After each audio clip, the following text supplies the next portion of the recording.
Hello, everybody. PeteCaliendo here in Taichung, Taiwan. Yes, you heard it right. Taichung, Taiwan, one of the best baseball countries in the world. We're here for the WBSC, World Baseball Softball Confederation Premier 12 International Tournament. It is the best 12 teams in the world qualifying for the Olympics. So it'll be interesting. This is an actual qualifier for 2020 Tokyo Olympics. And this was the first round. We just finished it, and we will be on our way to Tokyo, Japan for the super round. We have some great teams here. We had Japan, Chinese Taipei, Puerto Rico, and Venezuela. But the two teams that will be going on will be Chinese Taipei and Japan. So we'll be able to see all the other countries there in Tokyo. And with me, our good friend, MikeCarlucci. Yes, another Italian. That's all we have on this show is Italians. And, sauce, baby, sauce. Yeah, making some sauce, man. Yeah. He is a world-renowned public address announcer. He is the address announcer for the World Baseball Softball Confederation here at the Premier 12. Formerly also with the Dodgers and the Yankees as a public address announcer, a TV and film actor and voice-over artist. Now you're going to understand when I say voice-over artist, you're gonna know why, because he's got a tremendous voice. So he's gonna make my voice sound a little different. What do you mean? What? Let's welcome the man of the hour, MikeCarlucci. Hey, PeteCaliendo. Always a pleasure to hang out with you here. We always have lots of fun. And by the way, we're in conjunction with Carlucci Broadcast International, Mike Carlucci, as Peter said. It's all part of a double show here of The Bottom Line and baseball outside the box. So we're doing like a double play here, and how fitting, double play, the term used quite a bit and played on the field there during a game here. So it's great to be here, Peter. You are a fantastic guy to work with, and you are Mr. Organization here. This guy organized, he's a technical director of the WBSC for this tournament. This tournament so far has been fantastic. Split up, though, different countries, Jalisco, Mexico, Korea, and now it's getting down to the nitty-gritty. They'll be finishing things up here in Taiwan, Chinese Taipei, Japan, and Chinese Taipei with a super game last night. Big crowd. Japan, though, just too strong. Big 8-1 victory now. Both, though, qualifying and moving in to the next round to Tokyo, which we leave here in a couple of days. This is, of course, the world premiere. It's the Premier 12 baseball tournament put on by the WBSC, and this is what they do this every 4 years. This is our second one, correct? Correct. And okay. The WBSC, so you know, is the World Baseball Softball Confederation, the governing body of the sport internationally. We also will be operating the Olympics in Tokyo 2020. Next summer, and they've done the test events, and everything looks good. We have some representative here that were from the Olympic Committee from Tokyo, and they love the show that the organization put on for this world premiere, the Premier 12 baseball tournament, and we're all looking forward to getting to Tokyo coming up here for the summer next year. So I wanted to ask you, Pete, how long have you been involved with the WBSC? I know you have a big coaching background, coaching for, of course, the USA, but how did you get merged into this? Very interesting and we're very lucky to be part of this, and I'd like to know how you get linked. You know, and speaking about lucky, well, you know, we're both fortunate to do this, and we'll go into it. But let me ask you, we're a two-man show here, but we're very good at what we do. Yeah. Why don't we show the folks a little bit the stadium? Okay. You know, we got we'll be able to show the folks by. You want me to move our? Yeah, let's show them how lucky we are to be able to be in this venue here in Taichung, a beautiful venue where our groundskeepers did a great job. Right now, where are we? We're watching the Japanese national team train. And let's turn our by the way, this is a brand new camera, so we must plug it and show the fans and the viewers of what we're watching and what we get to look at every day. This is what Team Japan Team Japan practice, private practice. Yeah, is in the middle of a private practice as they get set to travel to Tokyo. We'll round up the whole tournament, what's going on, and where some of the teams are continue to qualify are going in a second. As you can see, and I believe, let's see, I'll make sure by standing up if we can get, does it look like, yeah, there you go. What a beautiful sight, isn't it? Yeah, that's beautiful ballpark. That's the backstop right there. As Japan in their private practice doing some batting practice, and they're out in the field there doing some stretching. A lot of media. Tons of media, and I'll kind of move it this way. Let's see if we can see some of them there. I think we can. Doing the best I can here upside down, but I think you can see part of it. There's some people on the dugout. I guess they're taking some photos and getting ready to interview some of the players. And Here's a wide range, if you will, of the entire stadium here. This is Taichung Stadium. This is the main stadium here during the Premier 12 in Taiwan. So here you go. Fantastic camera work there. And Michael, what a great game last night! Over 20-some thousand fans. Yeah, I mean that's the good thing about the Chinese Taipei fan. They're so into it, and they're so honored to root for the team, win or lose. I mean, as we know in the United States, Major League Baseball, if you're losing 8-0, you go home. You leave in the 7th inning to beat the traffic. Here, these people stay here till the end.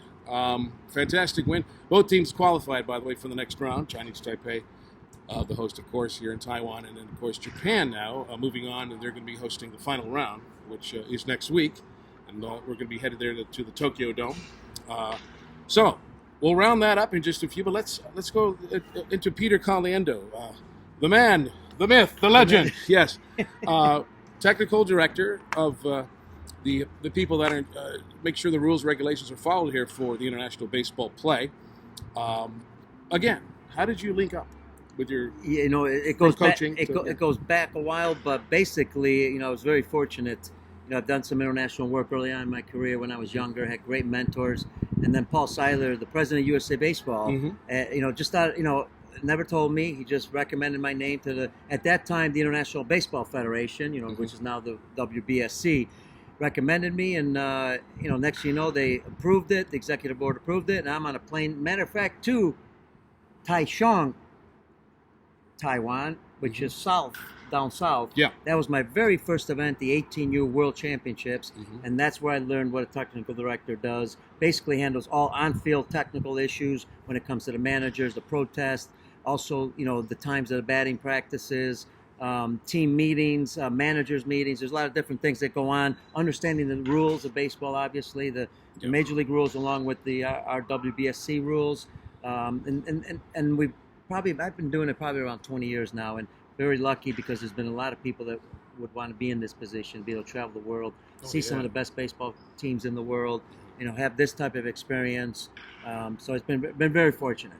Let me ask you this: so, how would you put together your team of technical commissioners? And is there, is it stated a rule that you have to get different countries commissioners or commissioners from other countries mixed in together? You can't, because obviously you can't have Chinese Taipei commissioners working a Chinese Taipei game, right? You have to mix and match different countries, the representatives. Correct. And what's the process? And our chief, who's Jim Baba from Baseball Canada, he handles a lot of the recruitment of different people that are going to be technical directors.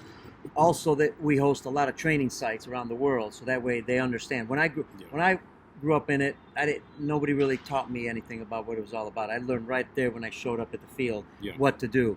But right now, we actually have training programs. So when we select the individuals, first of all, their background have to be, somewhere in, where you've managed or coached baseball teams at a national level, at a collegiate level, somewhere where you understand the game, because you're going to be dealing with professionals in the game. Sure. And then, yes, there's times, obviously, you can't put an American technical person in a USA game or a Taiwanese game. Absolutely. So you've got to have a variety of people from around the world, so that way, and we normally in teams of twos at every game, be from different countries, and then you have the head technical person overseeing everything.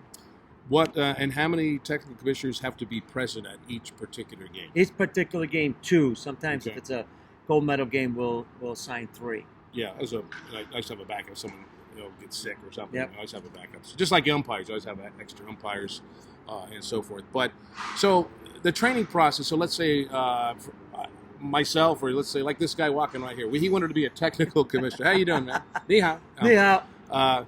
Good to see you, buddy. Good to see you. Great people here, by the way. Yeah, in Taiwan. They treat us like gold here. And how about that game last night, real quick? Yeah. 8-1, they're losing. This place had 20-some thousand fans. They're still cheering. Yeah, like we 2 said. outs in the last inning, they were still cheering. Yeah, they have the sticks, and they do not leave until it's over. Unbelievable. It could be 100-0. Great fans. Yeah, it could be 50-0, 100-0. They'd still be here because they love the game of baseball. They take pride in it. They Absolutely. take pride in rooting for their country. So, like him walking by, and myself wanted to be a technical commissioner. How long is the training process? I mean, what? It's a 3-4 day training process. What's great about it's on field and in classroom. So basically, we in classroom, we go over some of the rules and regulations Mhm. of what the technical person does. Yeah. And then we go to a ball game. Okay. And we recreate everything the same. So Right. you get behind Like home a plate, rehearsal, your yeah. rehearsal, you got the Okay. forms, you walk around. You Yeah. do everything what you can do. Pre-game, interviews, pre-game ceremony, Mhm. managers meetings. So they go through everything. Mhm. And so they're able to experience exactly what you're going to do in a real situation. Because there's Yeah. going to be a little bit of pressure. So we want to try to put them under that pressure right away and understanding how you deal with it. Yeah, and all the guys that you have here working for the many years I've known you, that they're all top-notch guys. You guys train them really good because I Absolutely. can tell they're on the ball. They do a fantastic job, And you got to keep your eyes open because we're dealing, remember, with different cultures. So Mhm. they're all used to doing different things. So all of a sudden, Right. a team might come in on the field and start playing catch in the infield for warm-ups. Well, they're going to tear up the grass. We can't allow them to not do a that. good thing. Yeah, In the U.S., you're not going to do that, but in another country, it might be It's something you do allowed. all the time. Exactly. Yeah, so they're used to it. What about situations where some countries in the past have, in games, they didn't have a ball and there's a play at third and they might fake a tag with no ball to force the runner to slide. Well, that's a Right. no-no in the United States. Right. But right. that's not a no-no in other countries. So we got to be able to understand all these different cultures, go over the rules, make sure that everybody understands. If you give you an example, another rule would be, when do you bunt, stop bunting, and when you stop stealing, right? Mhm. In some countries you don't. Yeah. In the U.S., you have certain rules that are unfortunately unwritten rules. Mhm. But if you ask everybody when you do that, well, everybody gives you 3 different answers. Yeah. So if you're playing an international event, Australia may have one way of thinking, Cuba may have another, the U.S. another. So if we're not on the same page, that's when you have issues on the field. Absolutely. By the way, if you just joined us, this is a double play here in baseball. A double play broadcast. Carlucci Broadcast International, part of the Bottom Line, traveling abroad here on location in Taichung, Taiwan, and part of course, Baseball Outside the Box with Peter Caliendo of Caliendo Sports International. So, Peter, like, let's say my first day working as a technical commissioner. What are the things? Some of the things you just mentioned, but what are some of the other things that I really got to keep my eye on during the game? Well, first of all, the time that they're taking batting practice, because teams are always going to want to take a little extra batting practice. They try sneaking in. Hey, give us 5 more. Exactly, Yeah. give us 5 more. This guy wants a couple more. A little hit. bit of an Yeah. edge. Yeah. Taking infield, outfield, they might Yeah. want to take a little bit more infield, outfield. Yeah. Things like national flags that are out, and certain national flags, as you know, here in Taiwan, they can't fly. In international competition, they can't fly their country flag. Yeah. So if it's up, that's going to be a problem because now the Olympic Committee is not going to be very happy with that. So there's a lot of little things, people on the field, who's in the dugouts, who's in charge of what, knowing that the umpires are here, communicating with the umpires, the ball boys, the balls are being rubbed down professionally. The umpire, like I said, the umpires are here. There's a lot of little things that you got to constantly be aware of that the scoreboard's working. As you know, nowadays, and I want to get your opinion later about all this.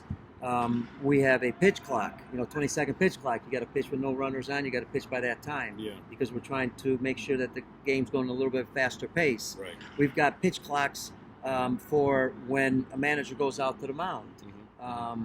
We got instant replay, something exciting in some ways. Yeah, You see it the in Major League Baseball. video review. Video Yeah, review. for a close play. Well, yeah. are the headsets working? Are the people there? Is the communication ready to Right. go? So there's a lot of little details that have to be, assured that are working correctly. Yeah, this TC really has to be on the ball. That's why Absolutely. we have 2 of them, and of course they have like a little mini in their head, little checklist. Yeah, on and we've what to got it written expect, down also. which is nice. Yeah, Yeah. so it's always that's why a lot of these games go pretty smoothly. I would say 90% of the time.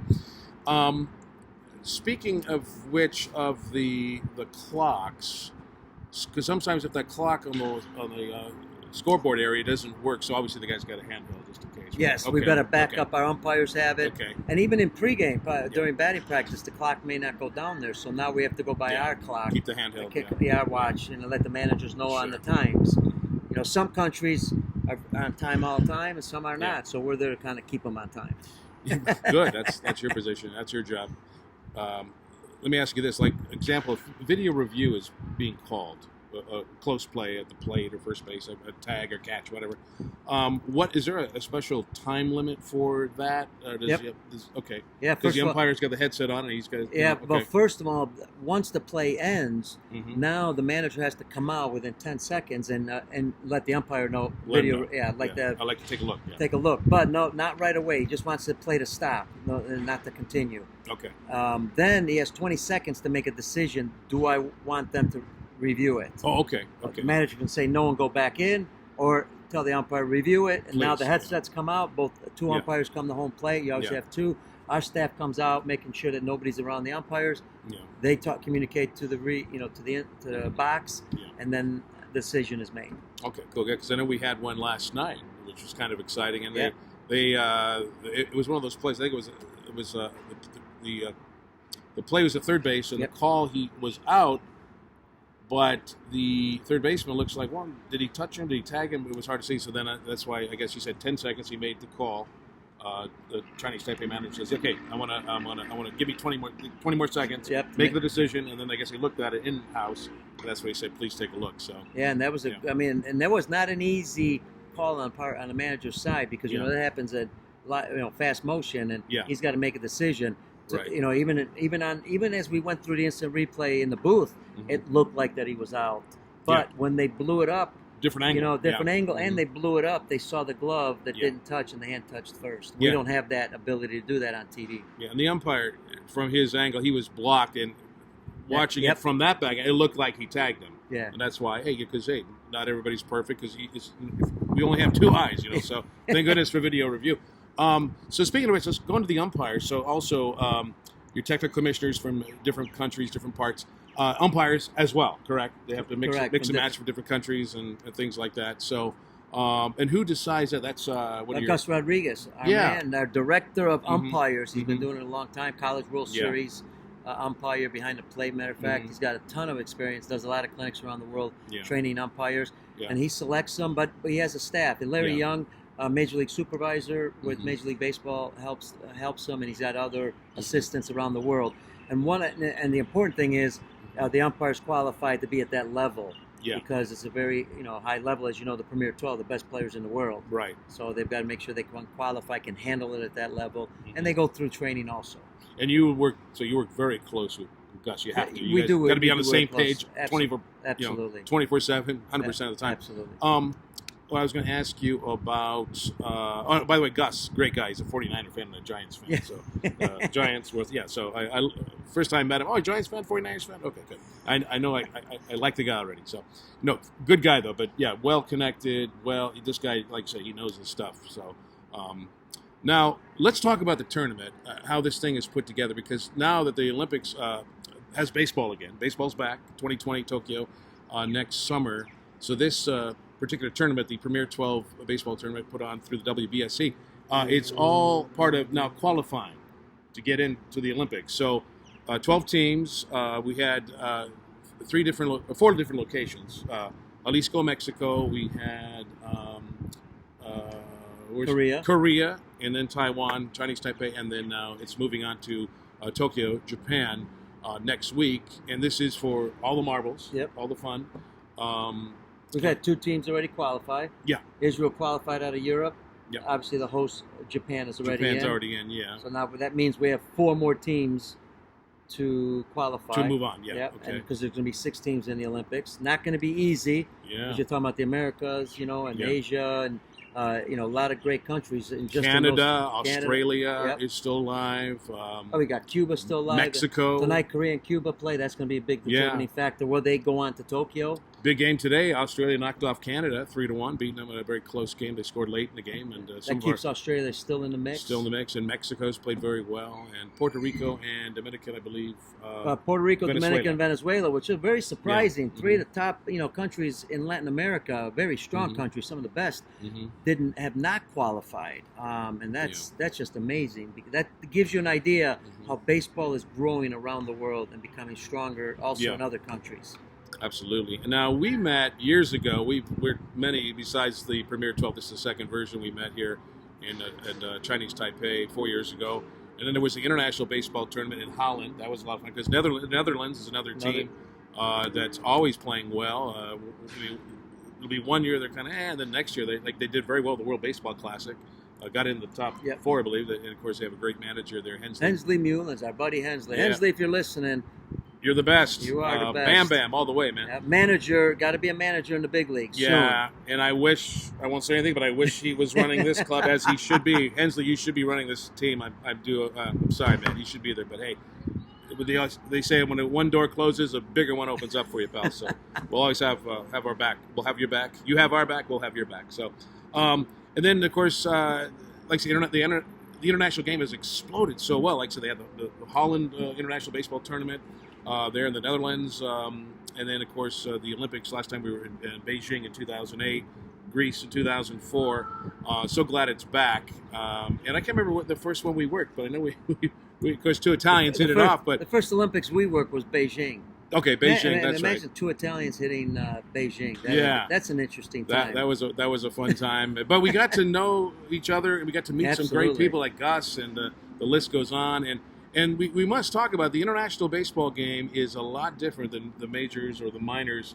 There's rules you got to follow between each inning, like technically, of course, with the technical commissioners down on the field and the announcers and the tech crew that announce to the crowd, the public address announcing, and the script has to follow a lot of rules and regulations and guidelines, similar to the major leagues. But in the international game, the host country or any country can bring.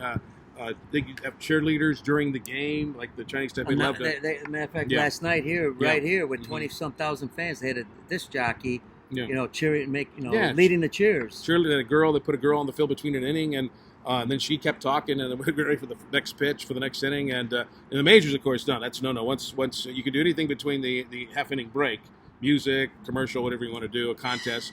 But once they once they get that inning going, the umpire says, "Well, let's get the pitch going." Silence. Silence is golden. No noise, no music, no nothing. But in the international game, that's okay to do.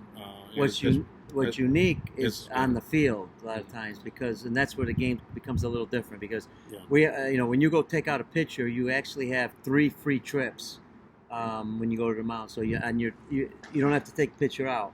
If you do it twice in an inning, you got to take them out. Yeah, but just like the pros. Yeah. But if you do it 3 times in a row, you get 3 free ones.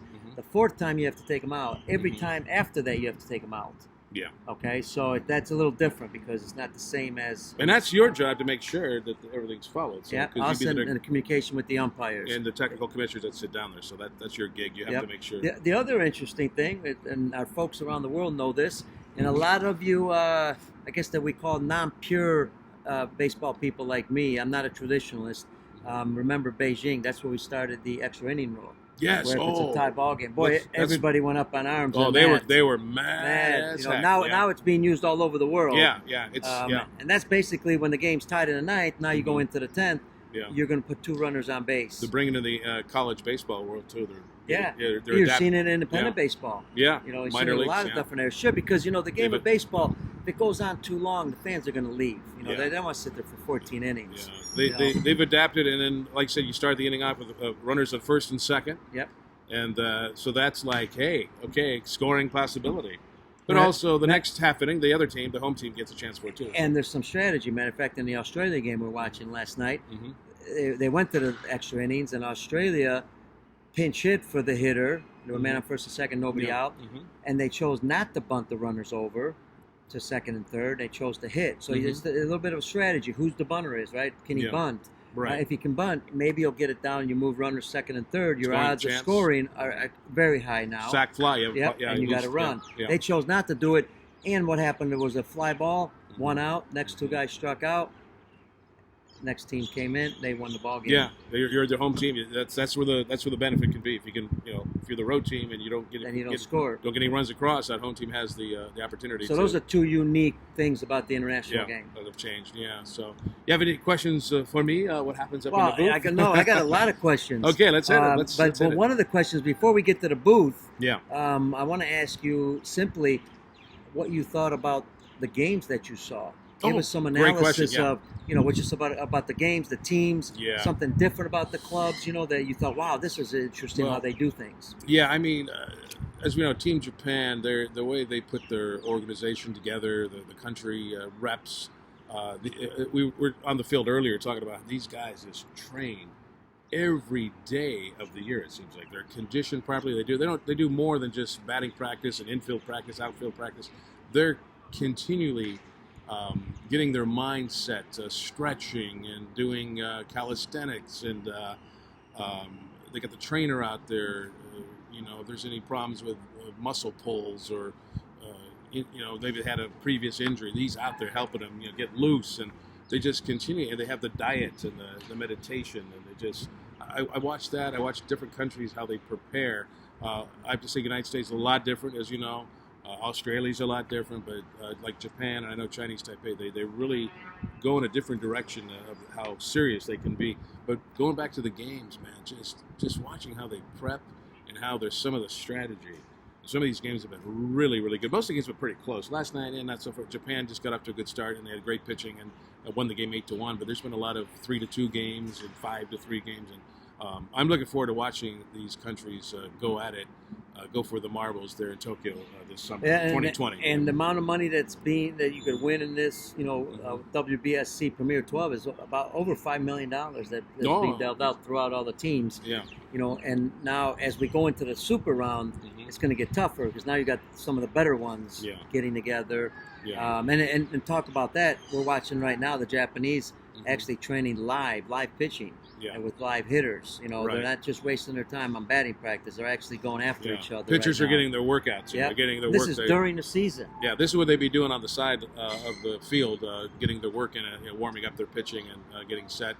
But no, they're doing live hitting here with live pitching. So like I said, this is there's a lot of money at stake, a lot of pride. Obviously, the medal ceremonies are always a fun thing for the teams that get their gold, the silver, the bronze, and then of course pushing into the Olympics next summer. But no, it's just the game. It's just so different, and the atmosphere. Not just because of the international feel, but it just really feels like because Major League Baseball has so many games until you get to the World Series, the playoffs. That's when you really focus a little bit more. This is like the playoffs and World Series. Yeah. You go right to them. You skip the season. Yeah, the postseason starts now, and we're watching some of the best players of each country, some of the best pitching, some of the best defense, some of the greatest strategy played, put together. If the strategy works out, it benefits them, then it's even better. But no, I'm looking forward to next week in Tokyo. That's where we're moving on next, correct? Correct. For the finals, and then we just kind of.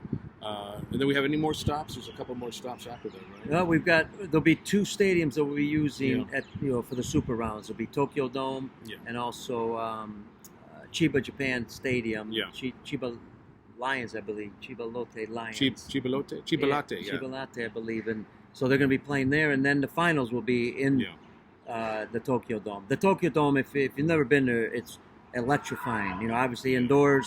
Packed house, a lot of noise constantly, and just like last night, they never stopped. It wasn't where they waited for their guy to get a hit, and then they cheered. They're cheering the whole ball game every second of the day. I mean, it's incredible. It's amazing. The co-announcer, and in sync. They're always in sync. The co-announcer DJ on that microphone every inning, every half inning, I should say. They were on it like a new suit. And I had a pleasure being up in the booth watching the master at work, the Carlucci at work as the P announcer. That's a special skill. One thing you had to do, and tell us about how you prepare for it, but also you had to kind of work around the DJ because he also had speakers out here. Yeah, he was blabbing quite a bit. We had to get him to be quiet because we had a lot of. But that's unique. Well, you got to get on the handy talkie, and they have to send somebody down there and say, hey, they got to, because we have some changes, pitching changes, defensive changes, or a pinch hitter, so we got to make sure he quits yapping so we can get it in there because we have to do both. Chinese Taipei, which would be Cantonese. So we have two announcements. One in Cantonese and one's in English. So you got to do it fast. You got to get on it. You got to do it before the umpire, says, "Hey, let's get the batter up."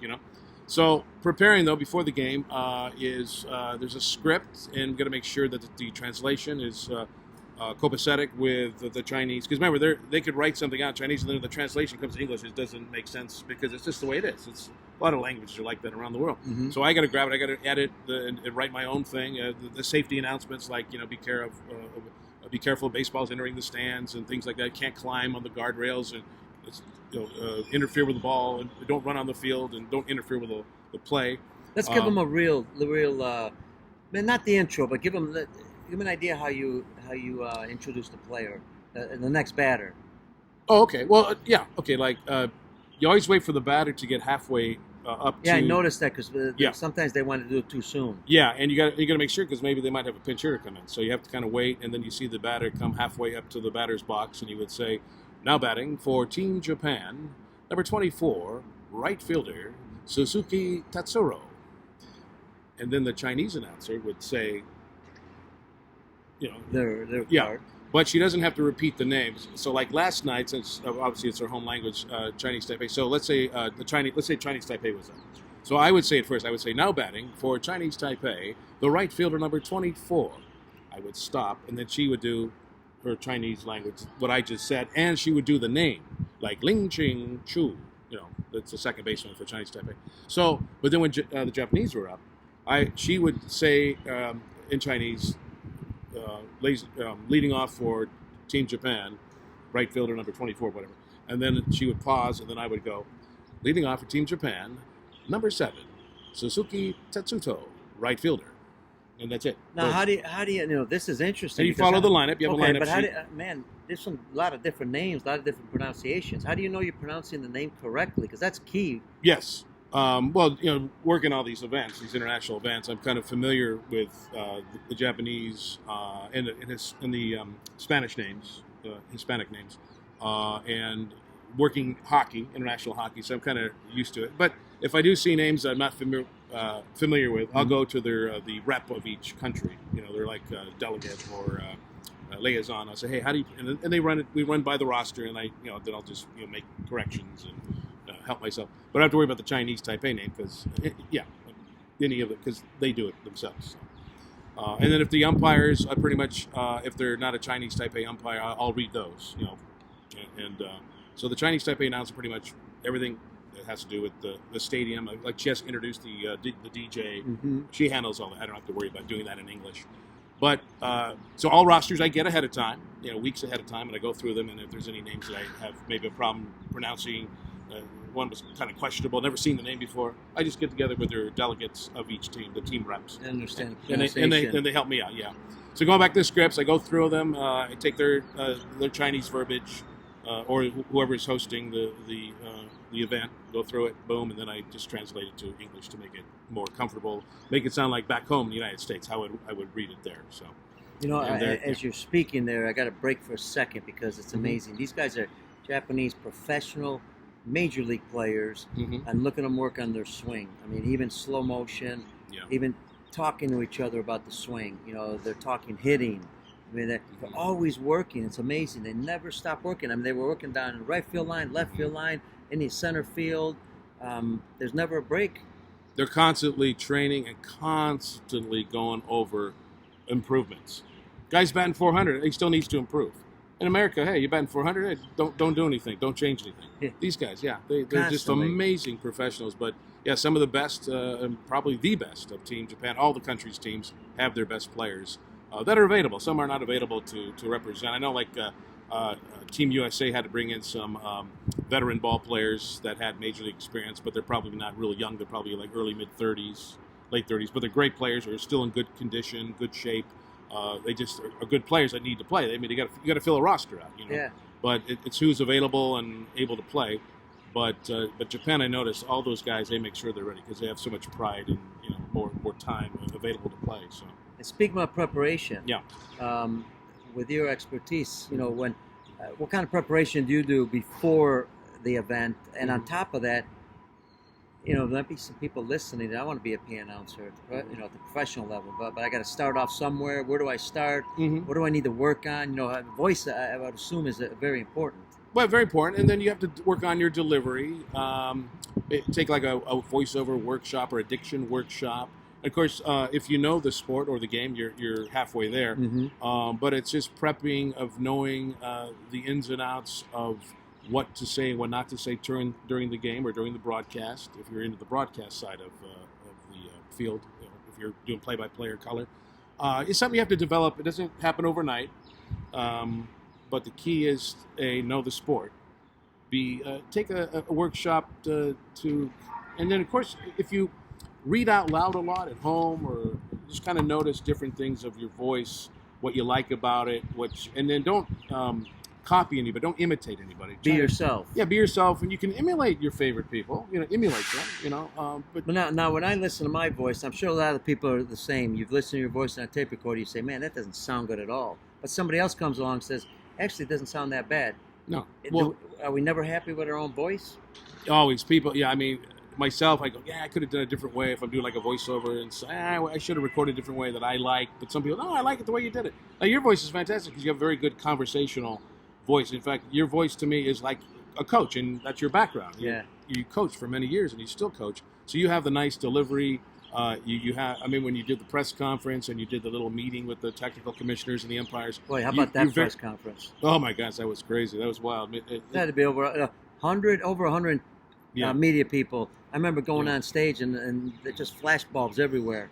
And I mean, it was just an incredible press conference. But you were very engaging. You didn't really care about how your delivery was. You were just personal, like you were just talking to your next door neighbor. You did a very good job because you know the people too, which is good, and you're comfortable. The key is to be comfortable with yourself. If you can be comfortable with yourself, be happy, feel it. I mean, sometimes you got to get on the microphone and say something you don't want to say, but that's okay. Just move on. Just it's a bump in the road. Just jump over it. So, hey, is there ever a time? This is something I wanted to ask. Is there a time when you're in a PA system where you think of something that you want to say and you just do it? It's non-scripted. Oh yeah, I try to ad lib sometimes, especially if there's like a commotion happening in the field, like.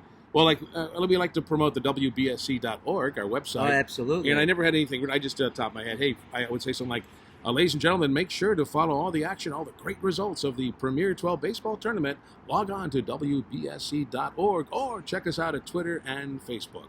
Boom, that's it. So perfect. Yeah, but that's because of my years knowing how to ad lib real quick and bringing it out there. But that's something that just takes time to get comfortable doing it. So. And as we're talking, we see the Japanese team ending their 2 to 3 hour training. Gosh. And folks, one thing that you can't see right now, and we saw it in the games. This is another part of the game that I love about the Japanese. They love to practice. Well, not just practice then, but you notice when they came off, they bowed to the field. Some of them, even in a ball game, they'll bow to the fans. The pitcher, after the game. especially the pitcher. Yeah, the pitcher, they'll bow to the umpire. They have so much respect for the game. Yeah. You don't see them throwing equipment. You don't see equipment on the ground. You don't see them getting upset. One thing I noticed during the game last night, which I thought was critical, all these people out here, all the excitement, they're obviously not the home team. Boy, could they just stay level-headed. I mean, you didn't see any emotion one way or the other on the Japanese player. No. Then you wonder why they can play so well under pressure. Yeah, exactly. Their mind, it's like they hypnotize themselves. Yeah. I mean, they are just so focused. They're straight. United States, some players, they get a little cocky and they get all you see reactions. Like a bat hit the Gatorade jug. But you even see a reaction during a strike, right? No. Or a bad call from the umpire. No. You don't see that from the Japanese umpires. Manners. They're just raised. Their parents raised them great. Their coaches give them manners, and the coaching continues like parents. Their coaches, the way they coach, and you can relate this because you're a coach. It's like you're parenting. You're showing them the right way to be, and that's why you see it on the field, win or lose. Other countries, similar, but I got to say, United States and Canada, you guys, we get mad. I don't care. That's just the temperament. They just have a great, so they can control their temper. Absolutely. Yeah, I was amazed at it. Yeah. So let me ask this. So tournament getting partially. We're 75% done now. We finish off in Japan, then we have 2 more spots after that, and then we get set for Tokyo 2020. Now, when each tournament, there's a little break in your job as being technical director. So you go right back into your coaching mode. You get back into your clinic. Tell us about the coaching clinic. Yeah, as soon as we get done. Matter of fact, I just got back from overseas, Tunisia, and Lithuania, doing 1 week coaching programs. We get done here, I'll take a couple of weeks off, go back home, be with the family, and then take off again to Argentina, do a weekend coaching program. One of the things we love to do is, if you're going to go, this, if you're going to grow the game, around the world, well, you got to grow it at the grassroots level, and the people that can help you grow the game at the grassroots level are the coaches. If the coaches know what they're doing and they're excited about doing running practices and excited about being with kids, the kids, they feed off of that and they want to play the game more. But if the coaches are not good, well, kids are going to find something else to do because they're not having a good time. There's plenty of other sports out there to play that there's a lot more movement, a lot more action, and that's one thing baseball does lack. is the action and the movement, and we've got to be able to create that in our practices. And and so we go out and basically go around the world training coaches how to do that, so that way kids will have fun and develop. And once you're having fun, you learn faster too. Absolutely. I wanted to ask you this because the Major League Baseball has been pushing the London series. They already do the MLB series in Japan. Of course, baseball's strong in Japan, so that's always a good link and connection. But the London, England, now, a little trivia, I believe the first Olympics, when they did baseball, I can't remember the year, and I won't try to guess. I know it was in the 1930s, I believe. The country, England, won the gold medal in baseball. I didn't know that. Yeah. I'd have to dig what year. I know that because I know they had a fact sheet when I was in Greece, and we were supposed to read all these. We'll get our producer. He'll where's he at? Oh, he's over there. He's trying to get some balls out of the dugout there. Get us 2 balls, right? Yes. Clean balls, please. No batting practice balls. But nonetheless, so as you know, England, baseball's not in their buffet of sports. No. But yet they fill the stadium, all 3 games. Yeah, it's just like 50-some thousand. Yeah, just fans. like NFL football now in London. They got fans going crazy, packed Wembley Stadium. But so, what's the connection now? That get the European focus now to get more games in either obviously London, England. Are they going to shoot for Italy? Are they going to shoot for France? Maybe. Yeah, I think it'll move around. They'll continue London for a little bit to show the sport on television in Europe, to show the kids what kind of sport it is. You know, in order to get kids to play, you've got to be able to show them what it's all about, right? You can't just go and start playing the game. So I think the MLB has done a really good job. And they also, at the grassroots level, are developing coaches, developing players. You know, obviously they're looking for players all over the world. This allows them to, do a search of, since the game's becoming international, we're seeing a lot more international players at the major league level. Yeah. You know, not just from, Venezuela or Dominican Republic or the U.S. or Canada. You're seeing, now from Japan. We've got a young man who's pitching a pitch with the Pirates from Lithuania.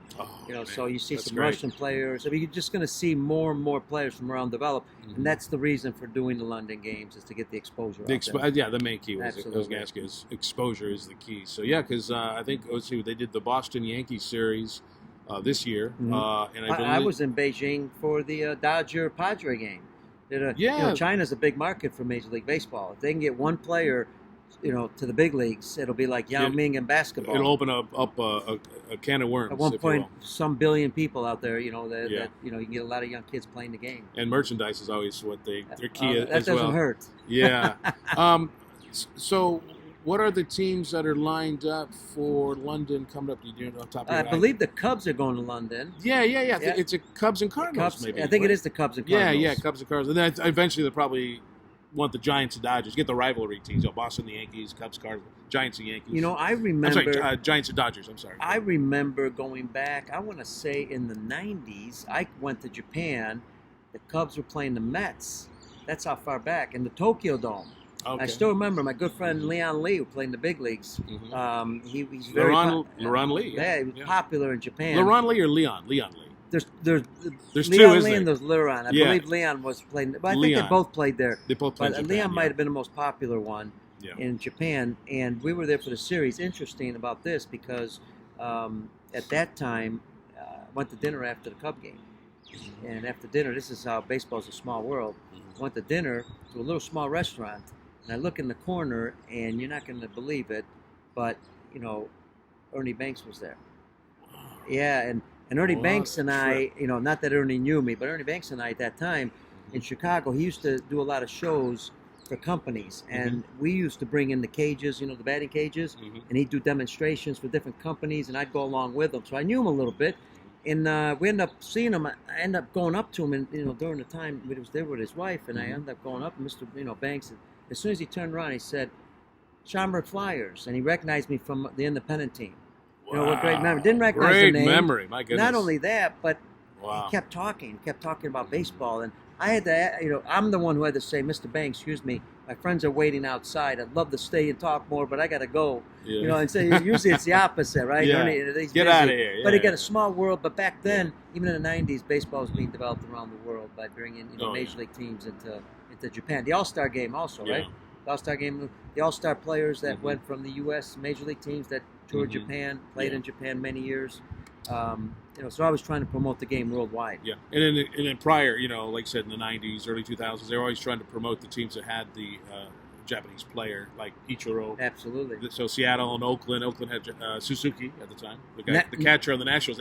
So they had Oakland, Seattle play because of the connection with Japanese. But now they're all the Japanese players and some of the Chinese Taipei now playing for different teams. So now you're going to see a variety of different teams playing in Asia for opening, before the season starts, and then of course, hopefully, in and London. How about the Rays? London, England will get the going to Cuba. rivalries.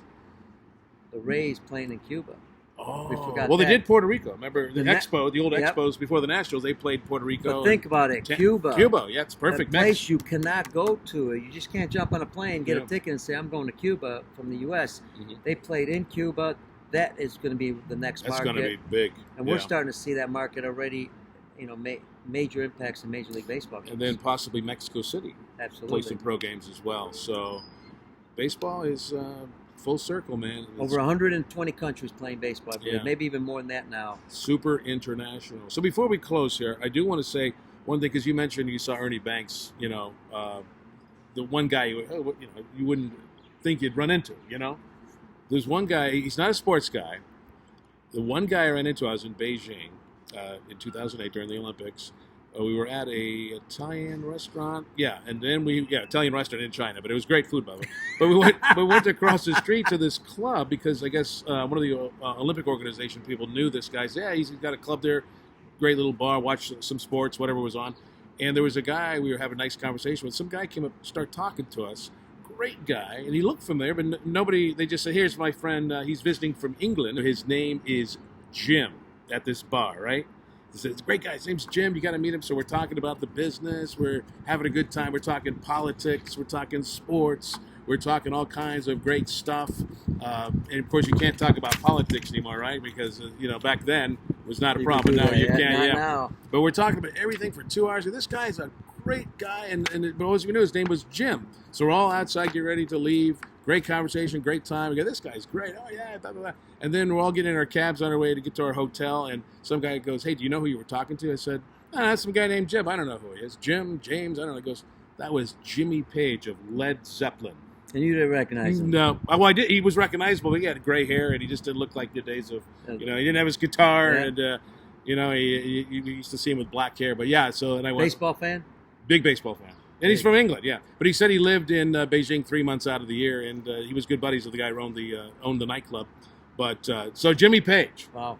But I'm kind of glad I didn't know, because then you start kind of maybe being annoying. Hey, so that album you guys did, start talking about. It's better you didn't recognize him. Yeah. What's that? It's better you didn't recognize him. Yeah, it's better because you just be free. Some guy named Jim. So, but anyway, interesting time. But because you mentioned the Ernie Banks meeting him and stuff like that. Oh, yeah. So.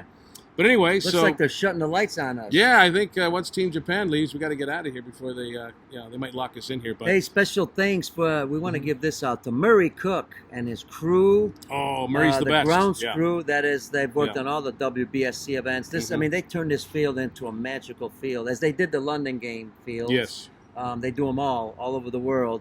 Just outstanding groundskeepers. Without them, you're talking about the safety of the players, the looks of the field, what it looks like on television. Just incredible look. It's a company called the Brickman Group. Murray Cook, president, does a great job. He's got great guys, great people working for him, like Bungie with Clark. people skills. Yeah, Bungie Clark. Yeah, communication skills, and they know their stuff. They've worked in minor league fields, major league fields around the United States, around the world. And we met a couple of guys here. There's a guy named Kevin Moses, who does a great job. He looks like a tall Steve McQueen. Yeah. I always call him Steve because he looks, Hey, not an easy job dealing with multi-languages, easy, right? No. Any communicators, any translators. That is tough, and they do a great job. They link in everybody. They always have a translator or a volunteer to help out. So Kevin Moses, and of course Cameron, and the guy we met from Australia, and we got Cooper on the field right there. Cooper's the best. Cooper's on the field. He's closing up, and he's got to take a shower and get to the airport. He's flying back home right after this. And he also is in charge of a minor league field around in the United States, I believe. Yeah, these guys are all pros. He just won an award. His field got his stadium that he is in charge of.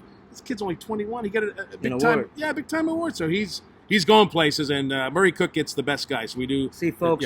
He does his homework. He knows. Sometimes. He knows everything. He knows everybody. He knows their backgrounds. But that's a true professional in the game, right? Got to prep sometimes. You got to be one step ahead of the game. You can't just wing it. No, especially not in the Olympics or any international. Sometimes the majors you can kind of walk wing in it once in with a a while. cup of coffee and you go, hey, you know the players. You got, they're You easy. do it every day. It's the same old, Yeah, same old. same lineup, same Yep. pronunciations, and same script. The whole thing. You ever But want to sometimes- change the lineup when you see it? Oh yeah, especially You see the lineup? Oh yeah, you go. So that guy shouldn't be batting Yeah, that. I don't like this Let's guy. just Let's cross flip him out. Yeah. Well, it used to be that if the announcer would read the wrong player, that player had to play. Not anyway. It's official on the lineup sheet. And then I got to ask you. Yeah. I know we got to close up. The lights is shutting down. Yeah. What about when a guy's on deck and it's the wrong batter? Who are you calling as a P announcer? You wait, because it might be a wrong batter. It might be a different number. It might be a pinch hitter. Right. Umpire has to give me the call. He'll look at me at the press box. What happens if the wrong guy's walking up?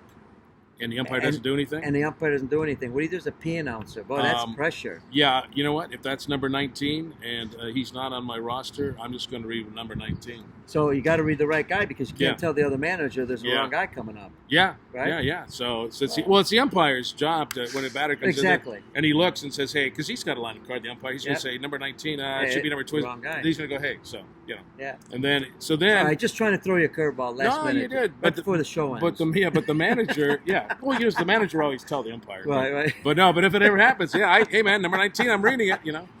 So, All right. So we'll see what happens. Hey, Carlucci We gotta go Broadcast eat. International. Yeah, we're hungry. Carlucci Broadcast International, The Bottom Line, doing a double play here in conjunction with PeteCaliendo Sports International and Baseball Outside the Box. And Great remember, show. not inside the box. This is outside the box. Sometimes you could be inside the box. That's true, yeah. But this is outside. And why is it outside? I got to tell the folks. Tell 'em. This is the show that interviews baseball's best coaching minds who love to challenge the status quo. Yeah. And that's why it's called Baseball Outside the Box, because we want to go outside and figure out, we don't want the same old traditional stuff. We want to ask the question, why, all the time. Why do you do it this way? Is there a better way? Let's just not do it just because that's the way they did it all the time in the past. So that's it. We love that you're listening to the show. Don't forget, please go to our website, baseballoutsidethebox.com. Check out our Twitter, Baseball Out. We're all over social media. We got great videos, educational videos. We bring the best people in. As Michael Carlucci is our guest also. And he has other great guests too. Good. Tony La Russa we've had. Tony La Russa. We've You had have some ones. great coaches and some really good minor league instructors for bring these guys up to the majors. Sports psychiatrist, which I need after an event like this because my mind just going all the people we work with, I think they're all going to need a psychiatrist. We've all the people dealing with us. We've driven them pretty nuts here, but no, it's been great working, great seeing you, Peter. And again, get on his website, get on his show, his Baseball Outside the Box. A lot of great guests, a lot of great information, especially for growing up in the world of baseball. The youth game, the youth program, the high school game, the minor leagues, the whole thing, and internationally as well. So anyway, the WBSC.org is you can log on there, get all the information about the World Premier 12 Baseball Tournament, and follow them along, Twitter, Facebook, the whole thing. It's been great. We could go on for another 3 hours, but I think Cooper's trying to get out of here too. He's trying to get this field because he's got to catch a and plane. I think here. our driver's waiting too. Oh yeah, He we're just gonna text us. Yeah, he might have just blown us. We might have to walk back. Yeah, we're gonna have to walk back home. Michael, thank you. My paisan. Hey, Yes. man. Safe travels. We'll see you in Tokyo next week. And again, remember, to get the answer, always dig deep for the bottom line. Mike Carlucci's out. PeteCaliendo, Baseball Outside the Box. We're See you, out for folks. now. Yep. And what do we say? Is it ni hao? And, Ni hao. Ni hao.